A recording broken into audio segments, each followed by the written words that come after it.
everybody, I went to the Woodworking Show yesterday out in Sacramento, and it was really nice to meet so many of you. Came up and I got to shake hands with you and talk to you for a little while. I met, this is really neat. I got to check this out. Let me see if you can see this. You probably can't see it, it's probably blurred. This is this really cool coin that David gave me. David Plants, Rowdy Penguin Productions. And I think he has these specially made and he gives them to people when he builds something. His last name is Plants, Plance.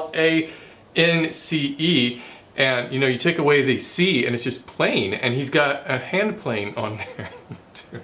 But anyways, thanks David, that was really cool. And it was really cool to talk to everybody, and I hope we can do it again next year. If you get a chance to see one of these woodworking shows, if it comes to a place near you, they've got a number of locations that they travel around the country. It's a little bit different than like woodworking in America where it's one thing. This one goes around to different locations, so it's more of a local crowd that would show up there. And so it's nice, it's a nice community thing. And I kind of like what they're doing there. I was talking to Sherry, who is I guess the PR person, does the promotional stuff for the show, and I think she's recently taken it over with her husband Andy Chidwick, who was also there, of course. And it was fun to see the excitement in her and how she has a lot of plans for the show, and I think it's really just going to get better and better each year. I think the key to it is community involvement and getting so many of the people locally in the woodworking community to show up. The other thing I really liked about the show are the seminars they have. The whole day there were 4 or 5 different demonstrations going on. I met Jim Heavey from Wood Magazine,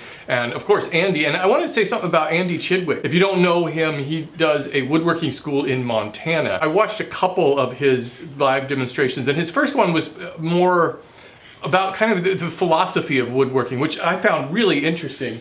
My cat's on the table. Hey, kitty. Isn't it weird? She really only comes out here on weekends. I don't know why she doesn't come out. I guess during the week I'm actually working on stuff. But anyway, the first presentation Andy was doing was sort of more on design, woodworking design, and kind of the philosophy of woodworking, which was really, really interesting. How we can approach woodworking without fear of making mistakes and just going forward and trying new things. And it was very inspirational. He's really a good speaker. I wish I could speak that well without having to make edits. And the other seminar of his that I saw was on sculptural woodworking. He does these chairs that are just outstanding. I don't know how he does it. Well, I sort of know how he does it because he was explaining it. But he you know, carves these chairs out, and it just inspired me to try something like that, but maybe on a smaller scale. I don't know. So thanks Andy and Sherry, and thanks David for the coin. I'll keep that forever. So what do you think about the new YouTube G+ integration, huh?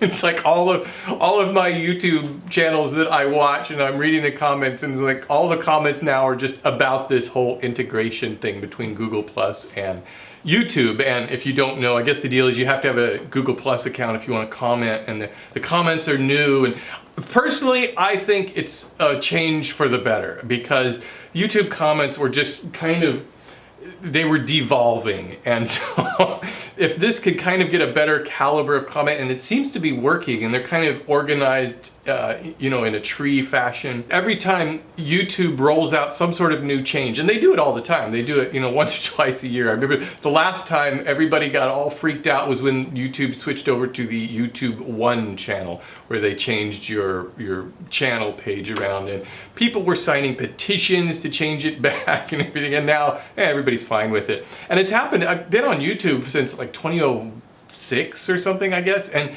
YouTube has always been making these changes. And I'll tell you what, it's not just YouTube, it's kind of the internet in general. If you can't really adapt to these changes, you're just going to be left in the dust. So my philosophy is just to embrace it for what it's worth, find out how it's going to work, and I think in the long run it's not such a bad thing. I guess my biggest complaint is that people typically join Facebook because they like it and they want to, whereas Google is kind of making you join Google Plus because you sort of have to if you want to like do anything on the internet, you know.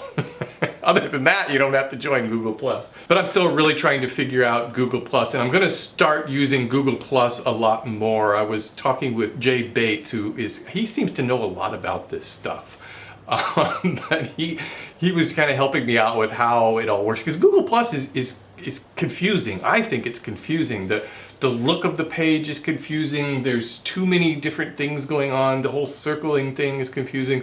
So, but I think he's kind of got me squared away on it a little bit. You know what would be nice, Jay, is if you just kind of make a how to handle Google Plus and YouTube integration. Make a little video. That would be awesome. Make it public. That would be really cool. So I have a new Google Plus name. Now you don't have to have a long string of numbers. It's google.com plus that, something like that. But my name is at the end of it, Steve Ramsey. I am blown away by all the people who have been bidding on the young artist easel down here. It's just really heartening. This morning I checked it and there were already 12 bids on that. It was over $100. It's like, for that, that's really cool. So if you want it, please bid on it. Even if you don't need it yourself, maybe you could just give it to somebody local who would like it. And build those too, build those. I'd really like to see as many of you build these things as possible. And we can raise a bunch of money for the cancer care. I'm really curious to see how you guys might change the design around and add elements of Mark's design and elements of my own design. I also want to thank Mark Spagnolo, the Wood Whisperer, because I asked him if it was all right if I did a version of this, and he was totally on board with that, which was really cool of him, because really it's just about the charity. We want to, you know, get as many people involved as possible. Oh, I don't know what else I wanted to show you was I was at Costco this morning. We have the loudest birds here. It's crazy, but I only hear them when I have my camera running. They are really loud birds. I don't know what they are. I'm not a bird person. What was I saying? Oh, Costco. I don't know where you live, if you have a Costco or not. It's a big box store. They just sell all sorts of things, and you have to buy huge amounts. You know, like if you want 10-gallon tub of peanut butter or something, you know, it'll last you a lifetime.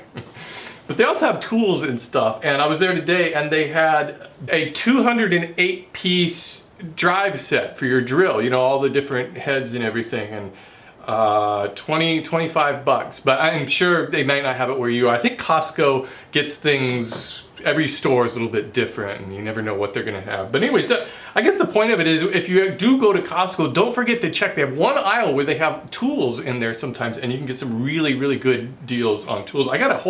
Years ago, I got a whole Forstner bit set, which I still use at Costco, and it was the entire set of all different sizes, and it was, you know, maybe 40 bucks or something. Always be on the lookout for inexpensive tools. You don't have to pay those premium prices if you don't want to. So I guess that's about it for now. I'm gonna go watch the Niners game and relax a bit. This is going to be kind of a busy week, so I think I'm gonna have a short and quick project this week. I'll see what I can come up with, because I really need to get it done quickly because I have visitors. I'll see you later. Bye.